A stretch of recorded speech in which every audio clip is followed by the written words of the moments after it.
자, 여러분 교재로 하면은 665페이지예요. 665페이지부터 개항과 불평등 조약의 체결 봅시다. 자, 앞에서 우리가 흥선대원군 얘기를 좀 했었는데 흥선대원군이 1863년에서부터 1873년까지 정치를 주도했었죠. 개혁을 주도했었죠. 그래서 흥선대원군의 집권 개혁 정치를 했었고 이제 여기가 고종이 즉위한 시기죠. 자, 그런데 1873년에 자, 흥선대원군이 물러나게 되고 고종이 친정을 하게 돼요. 자, 고종의 친정. 친정이라는 건 친히 정치를 한다라는 뜻이겠죠. 그래서 고종이 친히 정치를 하게 되는데 여기서 이제 고종이 친히 정치를 한다? 혼자 하는 게 아니에요. 고종이랑 누구랑 같이? 이제 부인, 와이프랑 같이. 그래서 와이프는 민씨 세력이 되겠죠. 그래서 민씨 세력이 같이 정권을 차지해서 개혁을 하게 되는데 우리가 흥선대원군의 개혁 정치는 통상수교 거부 정책이었잖아요. 대외관계는. 그런데 고종이 친정을 하면서 민씨 세력과 같이 정치를 하게 되죠. 그때는 나라가 튼튼하게 된다면 문호를 개방하는 것도 괜찮다. 그러니까 바뀌는 거예요. 말하자면 집권 세력이 바뀌었기 때문에 이렇게 집권 세력이 바뀌어서 대외관계도 바뀌었다. 이렇게 볼 수 있는데 자 봅시다. 자 일단 흥선대원군이 왜 쫓겨났냐. 자 여러분 금방 우리가 흥선대원군의 개혁정책 여러 가지 살펴봤는데 그 중에서 양반이 불만을 가질 만한 게 뭐가 있었을까요? 양반이 불만을 가질 만한 거? 일단 세금 내라 호포제. 그 다음에 정신적 지주나 마찬가지가 아까 우리 만동묘 같은 그런 서원이었잖아요. 서원을 철폐한 거.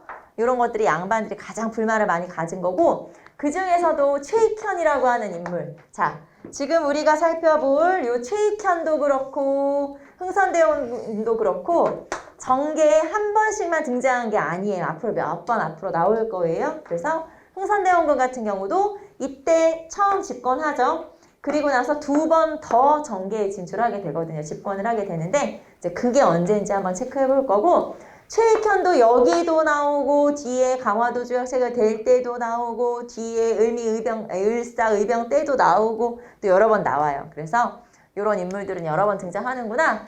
자, 그럼 이런 유생들의 상소, 특히 최익현의 개요상소라고 그래요. 여러분 교재도 나올 거예요. 개요상소라고 하는 게 있어서 자, 이때 흥선대원군이 쫓겨나게 되고 자, 흥선대원군이 물러나면 고종이 친정을 하는데 혼자 하는 거 아니고 민씨랑 같이 정치를 하게 되죠. 자, 그러면서 대외정책이 변화. 자, 외세를 끌어들이게 되고 그리고 통상개화론자들의 성장이다. 즉, 통상개화론자는 문호를 개방하자고 주장한 사람들인데 그 사람들이 성장하면서 이때가 딱 또 때가 맞아 떨어져서 결국에는 문호 개방을 하게 된다. 자, 그리고 일본과의 관계는 우리 앞에서 서계 사건 기억나요? 일본이 메이지 유신에 성공을 하고 나서 일본은 좀 빨리 근대화가 됐다고 했죠. 자, 그때 개혁을 하게 되면서 이제 국왕 중심의 국가가 되는데 그때 우리나라한테 외교문서를 보내요. 서계가 외교문서예요. 외교문서를 보냈는데 이 외교문서의 형식이나 이런 것들이 우리가 생각하는 거랑 좀 안 맞았기 때문에 거절을 하게 돼요. 가져가라. 거부를 하게 되고 이거를 거부했더니 정한론이 대두가 된 거예요. 정한론, 한반도를 정벌합시다.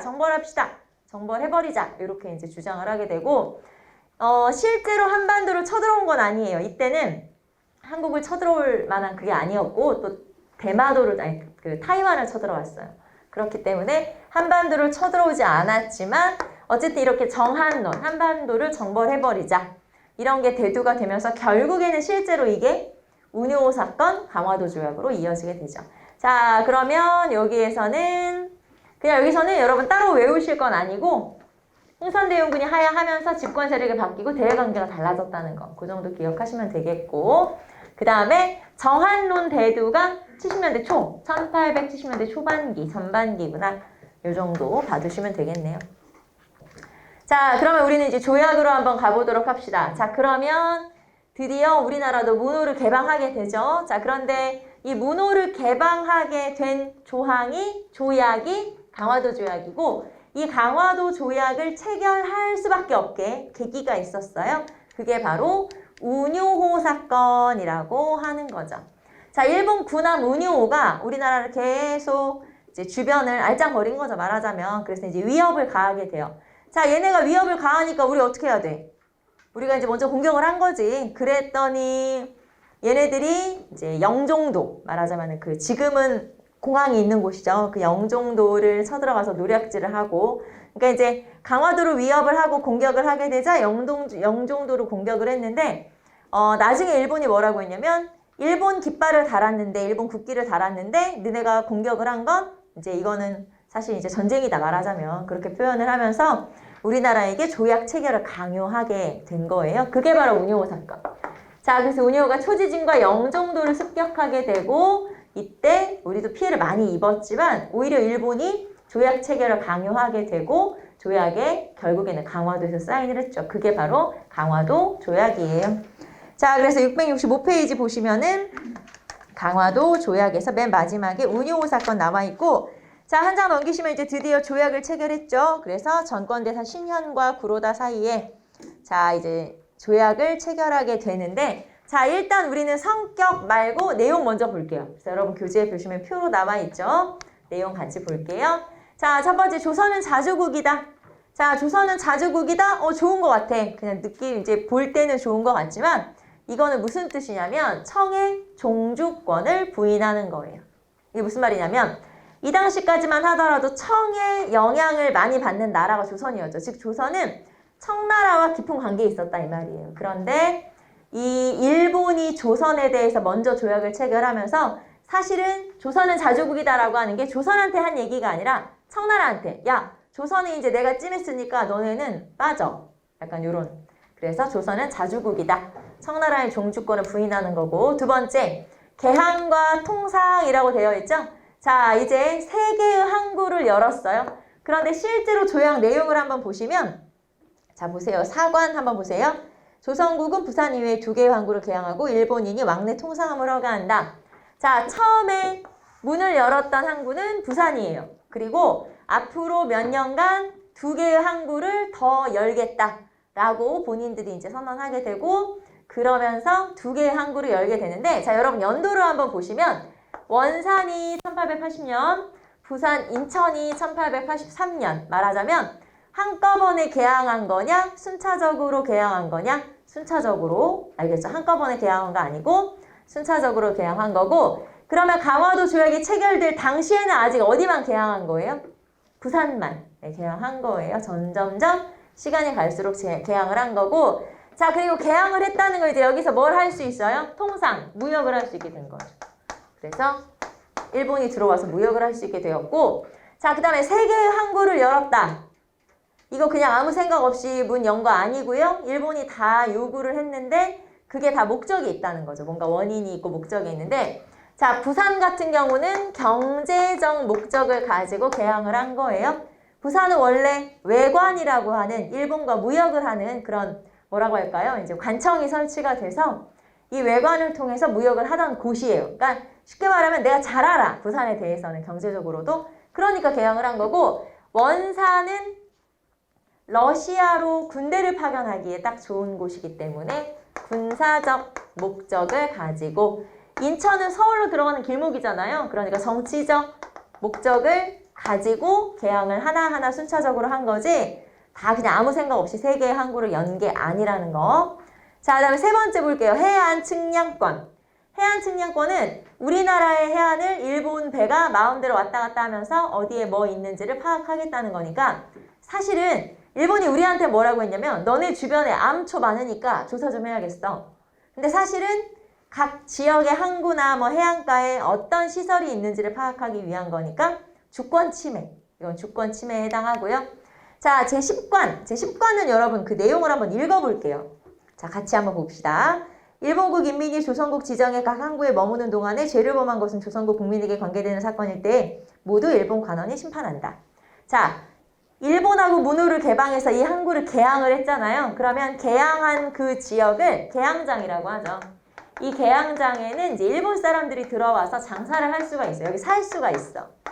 자, 그러면 아무래도 일본 사람과 조선 사람과 섞여서 장사도 하고 생활도 하고 하면 여기서 뭔지 모르게 분쟁도 있을 수 있고, 그러면 만약에 일본인과 조선인 사이에 분쟁이 일어났다.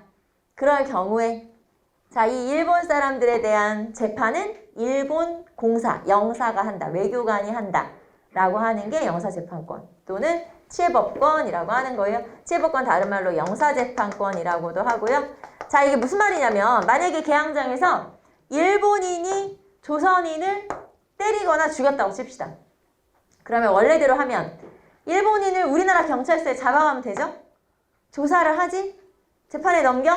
감옥에 보내. 그럼 되잖아. 그런데 그렇게 할 수가 없다는 거예요. 왜냐하면 이 지역 개항장 안에서는 우리나라 법으로 우리나라 사람이 재판을 할 수가 없고 일본 법으로 일본 재판관이, 일본 외교관이 재판을 한다 이 말이에요. 그러니까 아무래도 팔은 안으로 굽으니까 일본 사람한테 좀 더 유리하게 그래서 결국에는 처벌이 제대로 안 되고 그럴 수 있겠죠. 그게 바로 치외법권. 자, 말하자면 통치권이 미치지 않는 그 외의 지역이라 이 말이에요. 그래서 우리나라 법으로 재판을 할 수가 없다. 우리나라 외교관, 우리나라 관리가 재판을 할 수가 없었다. 자, 그리고 영사재판권은 말 그대로 영사, 외교관이 재판한다. 그래서 치외법권, 영사재판권이라고 하는데 자, 그러면 이 강화도 조약이 이런 여러 가지 내용을 한번 살펴봤는데 일단 성격은 여기 이제 아직 안 했지만 성격은 불평등 조약이거든요. 자, 그러면 요 네 가지 중에서 이 조약이 딱 불평등한 조약이야 라는 걸 알 수 있는 조항이 이거라는 거예요. 두 개. 불평등한 조약이구나. 뭘 보고 알 수 있어? 해양측량권, 치해법권. 특히 요 치해법권이 들어가면 무조건 불평등한 조약인데 정말 안타깝게도 우리가 첫 번째 단추를 잘못 꼈기 때문에 요 뒤에 체결되는 거의 대부분의 조약에는 다 치해법권이 들어가요. 그럼 앞으로 맺는 조약은 이제 예약됐네? 다 무슨 조약이야? 불평등 조약이지. 그래서 거의 다 이 치해법권이 들어가게 되고 그러면 대부분 불평등한 조약이다? 그렇게 되는 거예요. 그래서 처음을 잘못했기 때문에 어쩔 수 없는 거고 이 당시에는 거의 다 그렇게 되어 있고 자, 그래서 주권 침해이면서 불평등 조약이다. 자, 이 네 가지 중에서 다음 중 강화도 조약의 내용 중에서 불평등 조약임을 알 수 있는 조항만 골라라. 그럼 이 두 개 고르면 된다 이 말이에요. 알겠죠? 자, 그러면 성격은 최초의 근대적 조약이면서 무조건 무슨 조약? 불평등 조약. 앞으로도 쭉 불평등이죠. 이제 다른 조약들도 거의 다 치해법권이 들어가니까. 자, 이게 강화도 조약이고, 자, 강화도 조약은 정식 명칭이 강화도에서 사인해서 강화도 조약이고, 정식 명칭은 조일, 수호, 조규. 그 다음에 이거를 병자 수호 조약이라고도 해요. 우리는 조일, 수호, 조규. 조일, 수호, 조규구나 라는 거 알아두시면 되고 시험에는 그러면 어떻게 나와요? 둘 다 나와요. 어떤 문제에서는 조일, 수호, 조규가 어쩌고저쩌고 어떤 문제에서는 강화도 조약이 이렇게 나오기 때문에 우리는 강화도 조약이 조일, 수호, 조규랑 같은 거구나. 그걸 알아야 된다. 알겠죠? 그리고 이왕이면 우리 또 이제는 뭘 좀 기억해 주는 게 좋다? 연도를 좀 기억하는 게 좋다. 1876년 이거 쉽잖아 이건 쉽죠. 그러니까 연도 정도는 이렇게 주요 사건이니까 기억을 좀 하는 게 좋다. 자, 그러면 불평등 조약이라는 거 한번 보시고 자, 강화도 조약 한 개를 체결하실 뿐이지만 여기에 부록으로 따라오는 조약이 두 개나 더 있어요.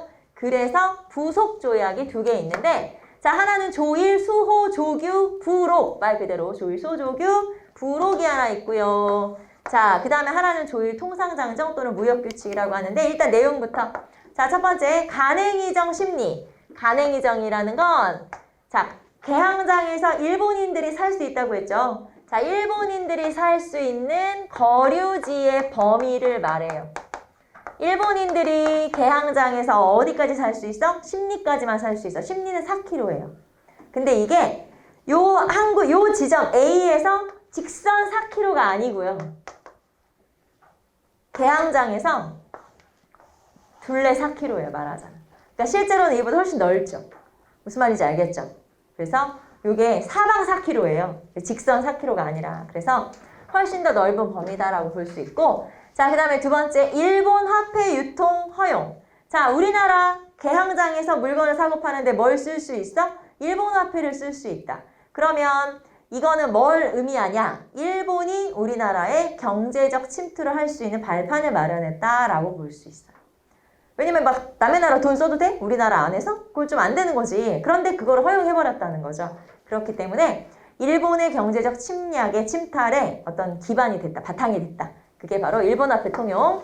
자, 그 다음에 일본 외교관의 여행 자유화. 자, 일본 여행관이 우리나라에 막 돌아다니면서 여행을 할 수가 있다는 거예요. 근데 이게 진짜 관광일까? 아니겠지? 염탐 비스무리 하겠지? 그러니까. 그래서 이런 것들을 다 허용을 해줬다는 거고요. 자, 그 다음에 이거 나중에 나오네. 자, 보시면 조일 무역 규칙. 다른 말로 조일 통상장정. 76년. 1876년에. 자, 내용은 뭐냐면 양국의 무제한 유출 허용이에요. 자, 이게 무슨 말이냐면 자, 일본과 우리나라가 이제 무역을 하게 됐죠. 여러분, 뭘 사고 팔았을까요? 일단 조선하고 일본하고 이제 무역을 시작했다는 뜻이에요. 강화도 조약을 체결했다는 건. 그럼 도대체 뭘 사고 팔았다는 거야? 수입 수출했다는 거잖아요. 뭘 사고 팔았냐면 조선은 일본에 뭘 파냐? 쌀, 콩, 같은 곡식, 그리고 소가죽. 소가죽은 이제 공업 원료로 쓰는 거예요. 그래서 이런 걸 팔고, 자, 그러니까 우리가 파는 거, 이렇게 화살표가 이렇게 되겠지. 그 다음에 일본이 우리나라에 파는 건 뭐냐면 면직물. 처음에는 이것도 일본도 공장이 막 있는 건 아니니까 영국이 그 당시에 세계 최고의 면직물이잖아요. 그래서 영국산을 가져다 팔다가 나중에 일본이 배상금도 좀 받고 이러면서 공장이 차려져요. 그래서 그 뒤로는 일본산 면직물을 팔게 되죠. 그러니까 자, 우리가 파는 건 뭐예요? 쌀이나 콩 같은 곡식이 주가 되는 거고, 그 다음에 면직물을 사오는 거야. 그럼 이제 여기서 일본과 우리가 문호를 개방해서 무역을 하게 됐어. 자, 결과. 자, 쌀을 판다고 했는데 우리가 남아서 팔까 모자라는데도 뺏기다시피 팔까? 뺏기다시피 팔겠죠. 그래서 사실은 우리 먹을 것도 부족한데 어쩔 수 없이 일본이 싹 가져가니까 우리가 팔아야 되는데 그러면 우리나라 사람들 사 먹을 쌀 값은 어떻게 돼요? 오르겠지? 쌀이 부족하니까. 그래서 쌀값이 폭등하게 되고, 그 다음에 영국산 면직물이든 일본산 면직물이든 공장에서 만든 면직물이 할머니들이 이렇게 배틀 짜가지고 짠 옷감하고 어떤 게 더 좋겠어? 지금이야 배틀 짠 게 더 좋겠지만 이때는 공장에서 만든 게 좋은 거지. 그래서 이때는 공장에서 만든 면직물 막 엄청 막 좋은 튼튼한 면직물이 들어오니까 우리나라에 그나마 공장도 아니고 수공업자, 말하자면 가내수공업, 면직공업, 면직수공업 다 망했죠. 왜냐면 공장에서 사오는 게 훨씬 좋은데? 훨씬 깔끔한데? 그래서 자, 조선에서는 쌀값은 오르고 면직물 그런 공업이나 수공업은 망하고 결국에는 일본과 우리가 교역을 하기 시작했어요. 이득을 본 게 거의 없어. 이럴 거면 조약을 왜 했어? 그러니까 불평등 조약인 거예요. 그래서 이런 불평등한 조약을 체결했고, 자, 그 다음에 양국의 무제한 유출 허용 설명했어요. 자, 무관세. 관세라고 하는 건 외국 물건 수입할 때 우리나라 자국의 산업을 보호하기 위해서 그 외국 물건에 붙이는 세금을 관세. 그게 없으면 여러분 알죠?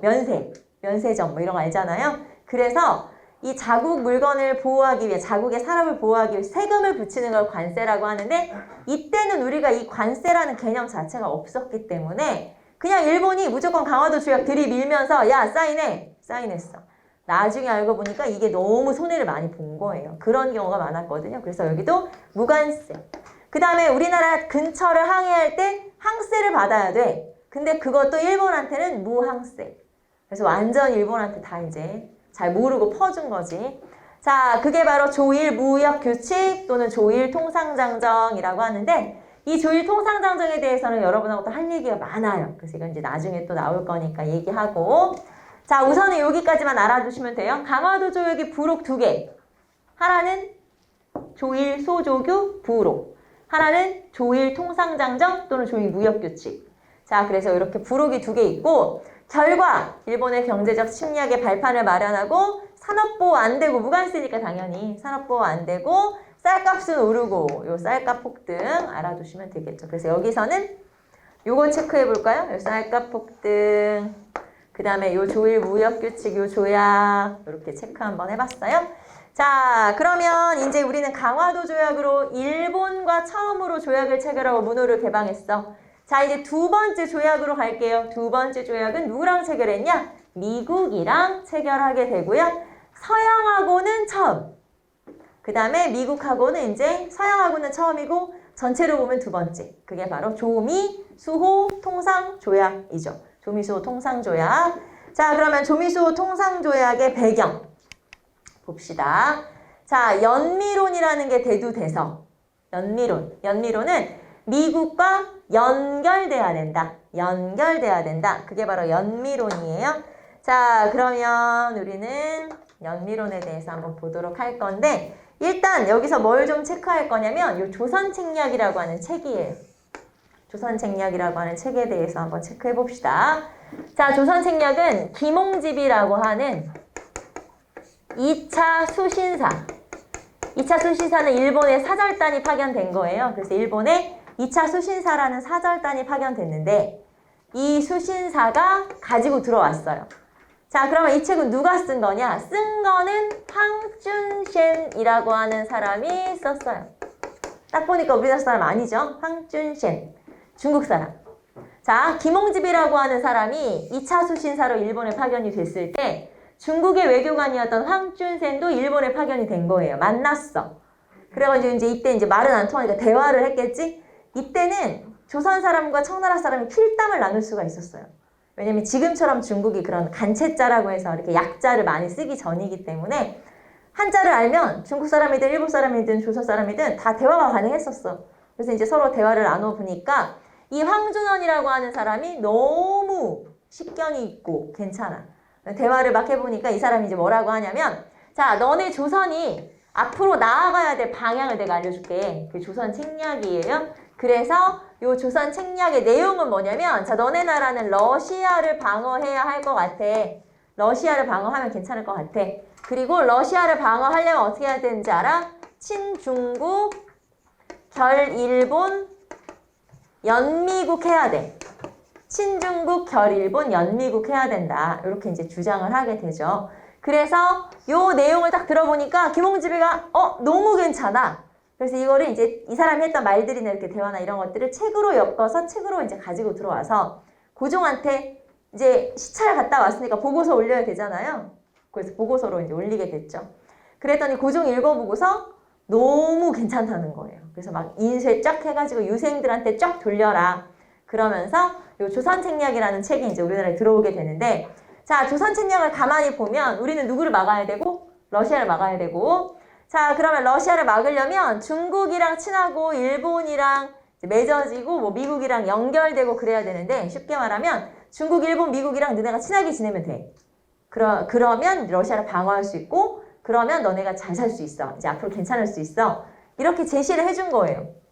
그런데 딱 보니까 중국하고는 이미 우리가 뭐 200년 전부터 친했고 일본하고는 얼마 전에 조약책을 해서 좀 괜찮아졌어, 사이가. 그런데 미국하고만 우리가 아무런 연결고리가 없는 거죠. 그래서 미국하고만 연결되면 우리는 이제 괜찮아.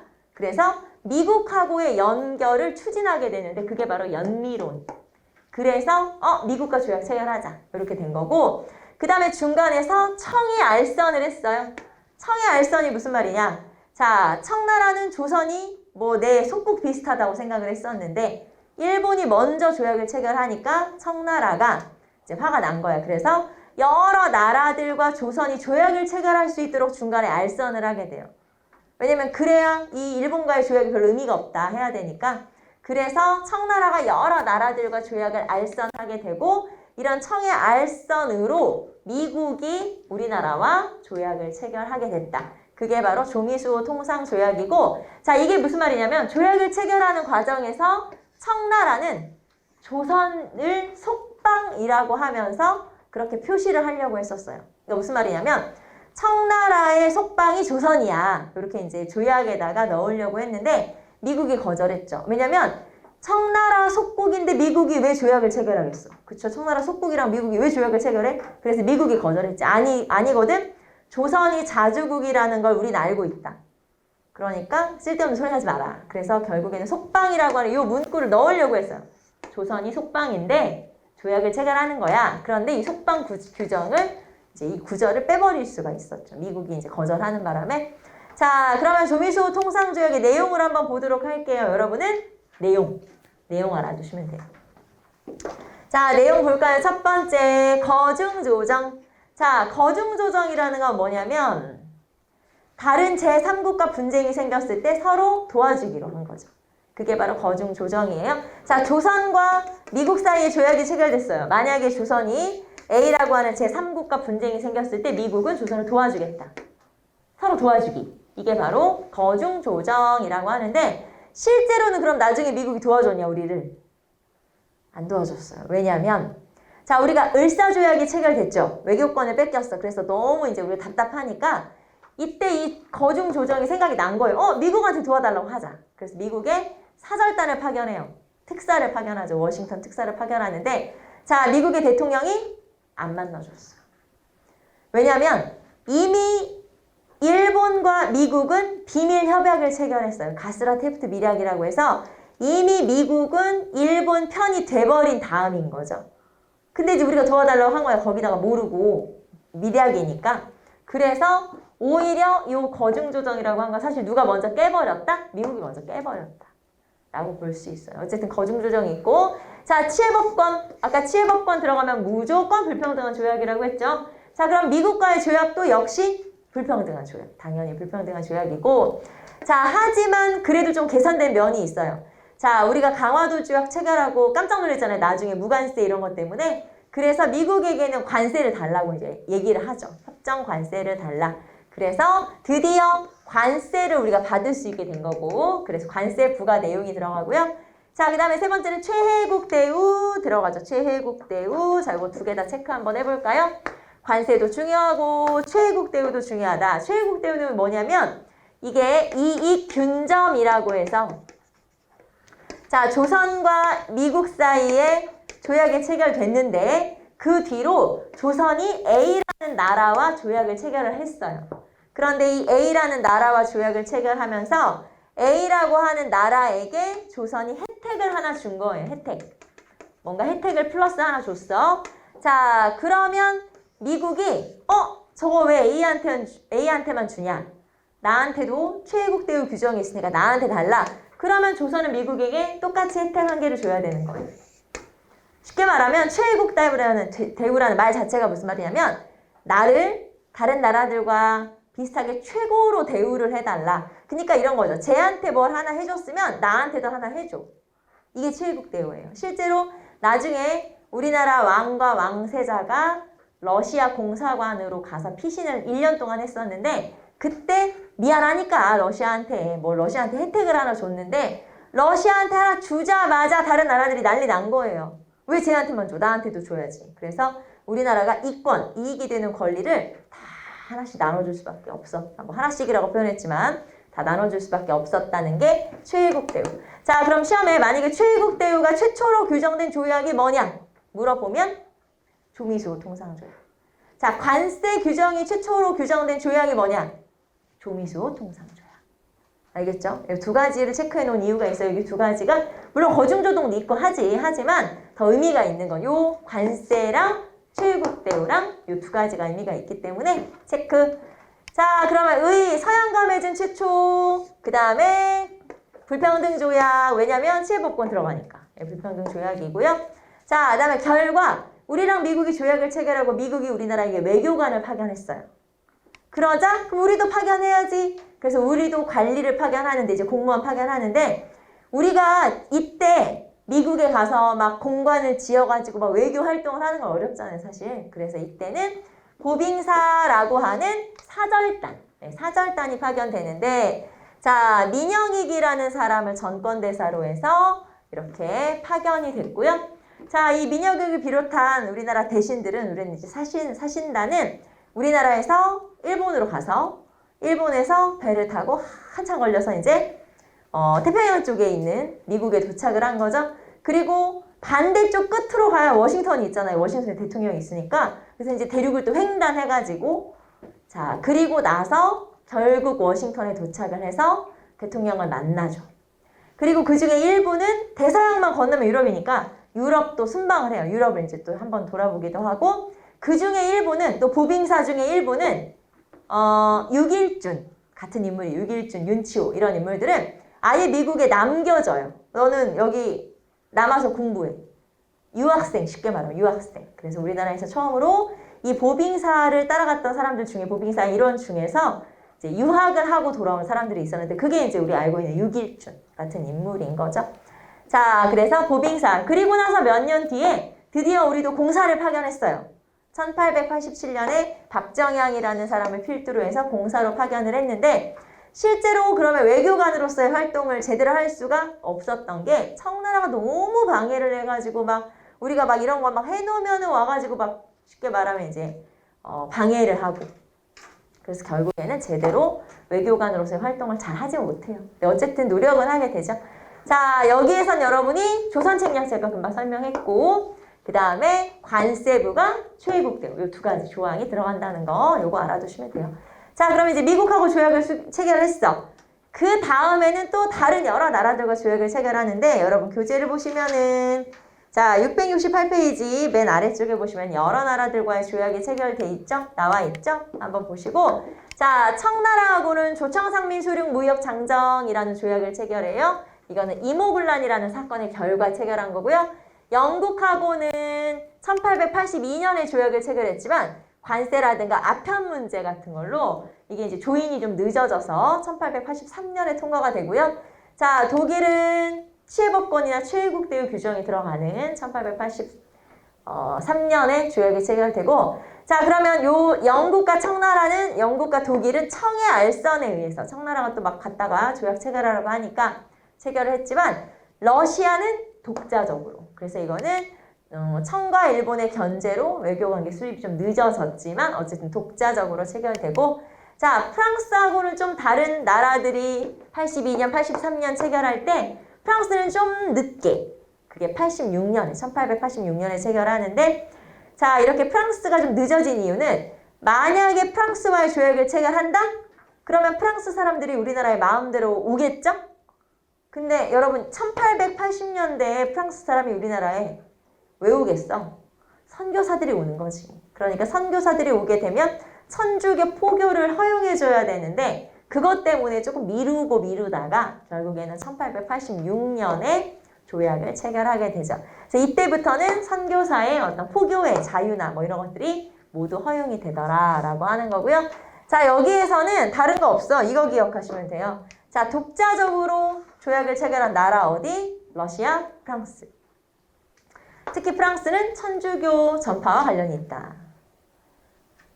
자, 그래서 각국과의 수교라고 살펴봤고요. 자, 우리는 671페이지로 가보도록 할까요? 개화사상의 형성 봅시다.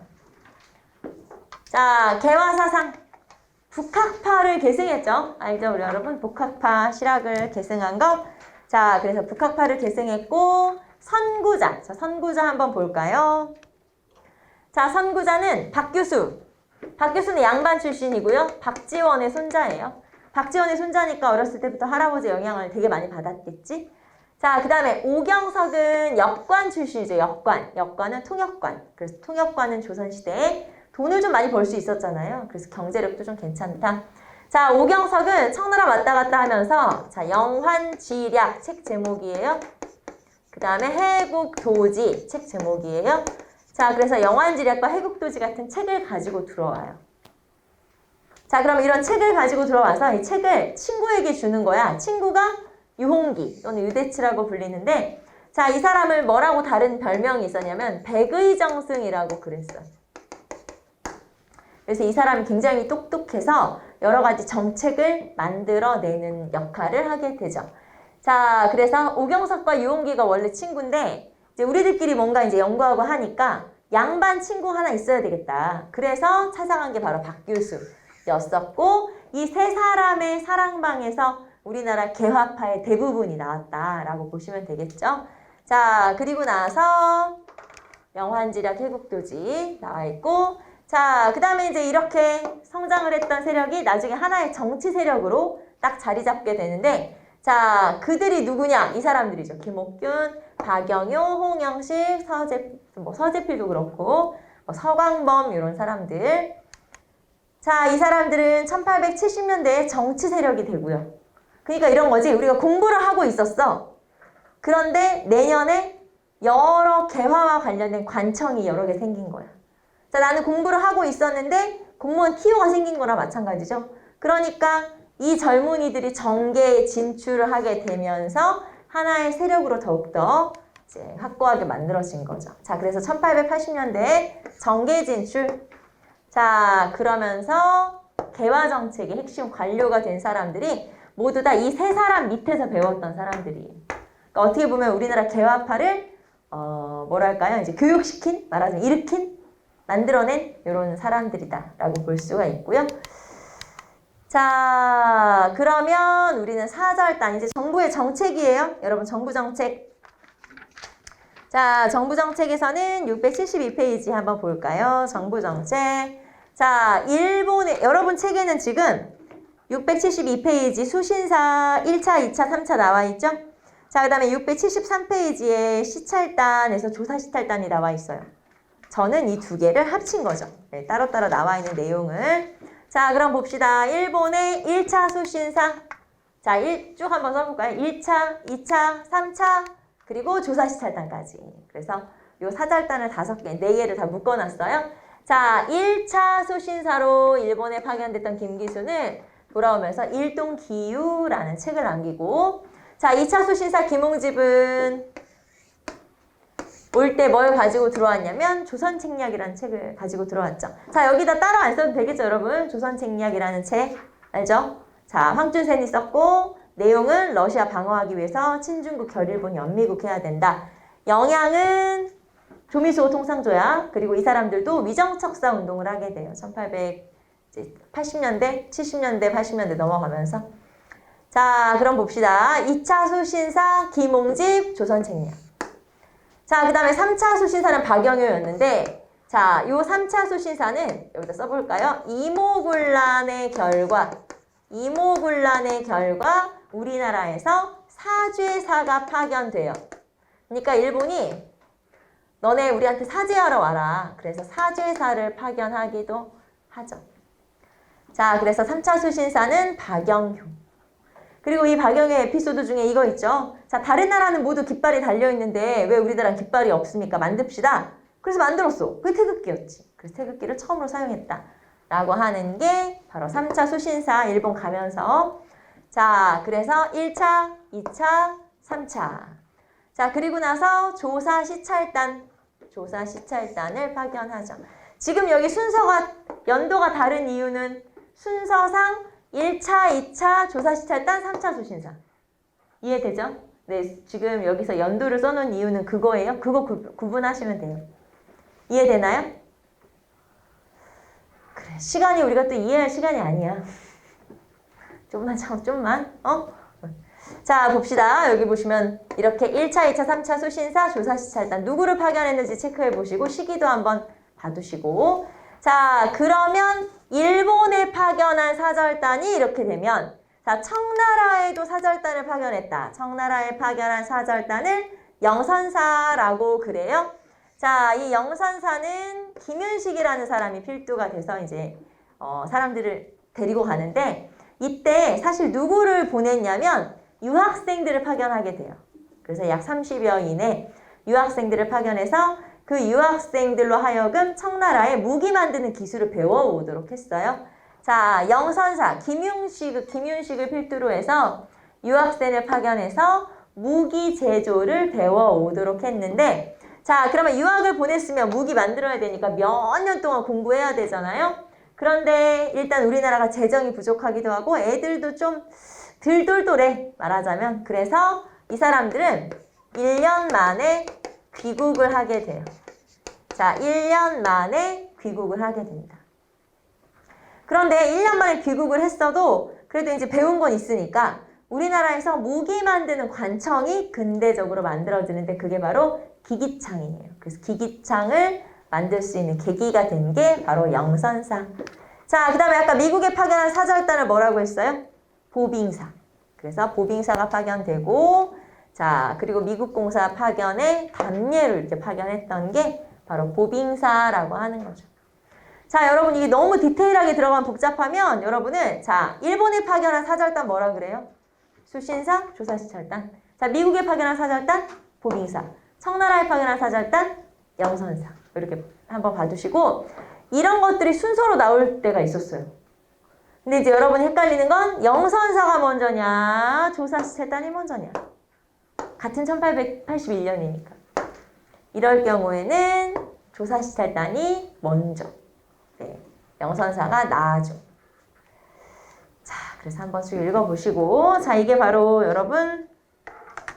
자, 보시면은 사절단 파견이라고 해서 673페이지까지 해서 쭉 나와 있고요. 자, 그 다음에 제도 개편이라고 해서 우리도 개화 정책을 실시하기 위한 기구를 편성을 해야 되겠죠? 자, 그래서 이런 기구, 개화 정책을 실현하기 위한 기구가 만들어지는데 그게 바로 통리기무아문, 통리기무아문. 자, 아문이라는 게 관청이란 뜻이에요. 그래서 통리기무아문이라고 하는 게 만들어지고 자, 그리고 밑에는 12사라고 하는 관청을 설치했고요. 자, 그 다음에 군제 개편. 자, 봅시다. 군제 개편. 자, 원래 5군형이었죠? 그런데 이거를 2영으로 축소를 시켜요. 자, 5군형이 원래 중앙군 아니었어요? 그런데 나중에 2영으로 축소를 시키면서 무의형과 장어형으로 개편을 하고 자, 그러면 이런 중앙군을 좀 축소한 이유는 뭐냐? 신식군대를 새로 만들었기 때문에 그래요. 자, 신식군대가 뭐냐면 별기군. 그래서 여러분 사진에도 나와 있죠. 별기군. 자, 예전엔 이거 누구 닮았다고 말했는데 요즘에는 외모를 비하하면 안 되니까 그냥 말을 안 하는 걸로. 어떤 개그맨 닮았다고 제가 막 얘기했었거든요. 이 별기군. 별기군에 있는 사람 전부 다 한 사람 닮았어. 그래서 제가 희한한데 한 사람 닮았는데 근데 이 사진이 너무 조그만해가지고 얼굴이 안 보이네. 근데 요즘은 외모 비하를 하면 안 되니까 안 하도록 할게요. 떠오르는 개그맨이 있지만 말을 안 하도록 할게요. 자, 그래서 별기군 기억하시면 되죠. 다시.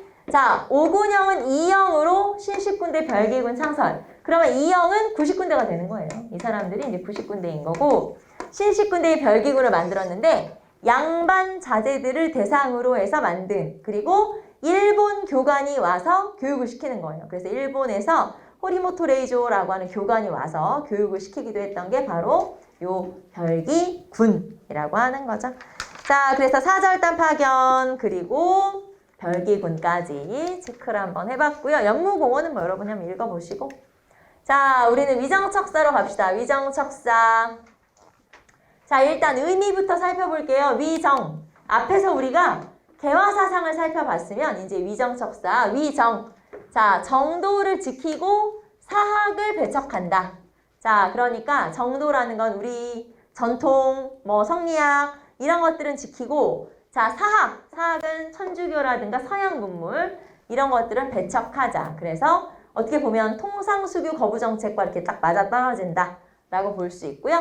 자, 그러면 지금 전개라고 나와 있는데 여기에는 단계별로, 시기별로 위정척사 운동을 정리를 한번 해볼 거예요.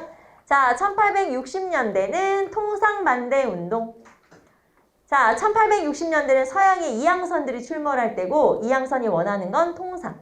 그래서 우리는 뭘 반대해? 통상을. 그래서 통상반대 운동이라고 하고 자, 척화주전론이라는 건 뭐냐면 1860년대에 여러분 병인양요가 있었어요. 서양이 쳐들어왔어. 근데 우리가 쫓아냈어. 우리 세다. 그러면서 자, 여기에서는 지금 척화주전론이라는 건 다시 또 쳐들어오잖아. 다시 또 서양이나 모두가 쳐들어온다. 우리는 끝까지 싸울 거다. 그래서 우리는 죽음을 불사하고 싸우겠다. 이런 게 척화주전론이죠. 자, 그러면 1860년대는 통상반대 운동과 척화주전론이 제시됐을 시기고 자, 1870년대는 개항불가론. 자, 1876년에 드디어 개항을 하게 되잖아요. 그래서 그 개항에 대비하면서 여기 보시면 개항불가론이라는 거. 개항은 그러니까 안 된다고 주장을 하는 거죠. 개항불가론을 제시하게 되고 자, 그 다음에 개항불가 상소를 올린 인물이 바로 최익현이라는 인물인데 이 최익현이라고 하는 사람이 상소를 올리면서 그 안에 뭐가 들어있냐면 지금까지 우리는 일본만 막으면, 이렇게 서양만 막으면 되는 줄 알았는데 실제 우리가 조약을 체결한 건 일본이잖아요. 그래서 뭐라고 하고 있냐? 외양일체론. 외양, 서양과 일본은 일체, 한 몸이네 저것들. 그래서 자, 그전에 우리가 이렇게 서양만 막았더니 일본도 똑같이 나쁜 놈들이더라 라고 하는 게 외양일체론이라고 하죠. 자, 그래서 1870년대는 개항불가론. 자, 지금 70년대는 강화도 조약이 있었으니까 이제 반대하는 거죠. 그것도 체결하지 말라고. 그래서 개항불가론, 외양일체론. 자, 이 중에서는 여러분이 외양일체론 기억하시면 되고. 자, 80년대는 개화정책이 등장하는 시기. 자, 그래서 1880년대는 앞에서 무슨 영선사, 조사시찰단 이런 거 파견할 때잖아요. 그래서 개화 반대 운동을 전개하고, 자, 그 중에서 영남만인소라고 하는, 자, 영남 유생들이 만인소라는 건 뭐냐면 연대상소라는 뜻이에요. 그러니까 영남의 유생들이 여러 명이서 같이 왕에게 상소를 올린다, 연대상소를 올린다, 영남만인소. 자, 그리고 이 영남만인소를 작성한 사람이 누구냐면 이만손이라는 사람이었어요. 자, 그래서 영남만인소 한번 볼 건데 여러분 교재에 675페이지 한번 보세요. 자, 영남만인소에서 675페이지. 자, 거기 첫 번째 줄만 한번 볼게요. 수신사 김홍집이 가지고 온 황춘순의 조선 책략이 유포된 것을 보고 머리카락이 곤두서고 가슴이 떨리며 이어 통곡하면서 눈물을 흘렸습니다. 그러니까 뭔 소리야? 지금 조선 책략이 뭔가 문제가 있다 이렇게 얘기하면서 여러분 두 번째 줄에는 중국이, 세 번째 줄에는 일본이, 다섯 번째 줄에는 미국이, 밑에서 세 번째 줄에는 러시아가 이렇게 하나하나 그 나라를 설명하고 있는 내용이에요. 근데 이제 대강 내용은 이런 거예요. 자, 우리 러시아 막으면 된다며. 왜 막아야 돼, 러시아? 자, 그 다음에 우리는 미국하고만 연결하면 된다 그랬는데 미국이 만약에 나중에 우리한테 나쁜 맘을 먹고 무리한 요구를 하면 그때는 어떨 거냐. 자, 이런 식으로 굉장히 현실적인 그런 내용들을 제시하고 있는 거예요. 그게 바로 영남만인소 이만손. 영남만인소 이만손. 알아두시고. 자, 1890년대는 이제 진짜 싸울 수밖에 없게 됐어요. 왜냐면 왕비를 죽였거든요. 그래서 명성황후 시해와 단발령 때문에 우리가 또 반발했었지. 그게 바로 요 시기다. 1890년대는 이제 항일일병 운동이 일어났어요. 자, 그럼 여기서 뭘 구별해야 돼요? 시기별로 내용이 조금씩 달라요. 알겠죠? 자, 우리가 볼 땐 다 비슷하지. 다 문 열지 말자 하는 거지만 조금씩 포인트가 다르죠? 자, 60년대는 통상을 반대하고 70년대는 개항을 반대하고 80년대는 개화를 반대해요. 이해돼요? 조금씩 달라서 이거는 사실 여러분이 외우면 좋지만 이거를 무조건 외우지 마시고 60년대는 병인양요, 70년대는 강화도 조약, 그 다음에 80년대 같은 경우는 이런 영남만인소의 내용을 좀 봐주시고 여기에 그 다음에 90년대는 을미의병이죠. 그래서 여기서는 특히 시험에 잘 나오는 게 체크 한번 해볼게요. 자, 외양일체론 최익현, 그 다음에 영남만인소 이만손. 요 두 가지가 시험에는 가장 잘 언급된다. 자, 그러면 위정척사 운동의 의 한번 보시면 반회세 반침략 자주 민족운동, 반회세 반침략, 그 다음에 항일의병 운동으로 계승되었다. 자, 그래서 여기서 시기별로 알아두시고 최익현, 이만손 이렇게 두 명에 대해서도 더 알아두시면 되겠죠. 자, 그래서 675페이지 이만손의 영남만인소 한번 쭉 보시고 거기 지금 나라 이름 체크되어 있는 거 보이시죠? 이 나라 이름 여러분 그 영남만인소에 사료에 나라 이름 체크되어 있는 거 보이시죠? 그 나라 이름이 다 빈칸이라고 치고 여러분이 메꿀 수 있어야 돼. 무슨 말인지 알겠죠? 예를 들면은 우리랑 아무런 혐의가 없는 나라입니다. 공공연히 남의 말만 모함만 듣고 미워하면 어떻게 할 거냐, 안 되지 않냐. 그럼 러시아가 되겠죠? 그래서 이런 식으로 그 상황이라든가 또는 그 나라가 빈칸일 경우가 많으니까 675페이지에 영남만인소 사료 한번 꼭 보시고 자, 그래서 한번 살펴봤고요. 그래서 요 인물들까지 체크. 외양일체로는 최익현, 그 다음에 영란마니손은 이만손, 인물들까지 체크를 한번 하셔야 돼요. 자, 이렇게 해서 우리는 여러분하고 676페이지까지 한번 살펴봤고, 의와 한계만 여기 체크된 거 살펴보시면 되겠죠. 자, 그래서 위장석사 운동까지 살펴봤고, 자, 이제 676페이지 이모군란부터는 사건이에요. 여기서부터는. 그래서 사건이기 때문에 원인, 그리고 결과는 조약. 이런 경우가 많아요. 그래서 여러분하고 잠깐 쉬었다가 676페이지 이모군란부터 이제 본격적으로 사건으로 들어가 보도록 할게요.